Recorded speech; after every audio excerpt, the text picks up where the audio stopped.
BDSM reconhece e valoriza a dedicação de seus alunos através do programa Bolsa Estímulo.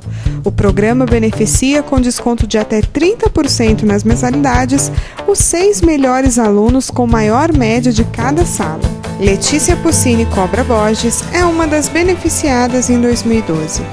Bom, primeiro eu acho muito gratificante a gente receber esse prêmio de melhor nota, porque eu me esforço muito o ano inteiro, estudo, me dedico. Então eu acho que esse prêmio é uma conquista para mim mesmo, uma coisa gratificante para mim.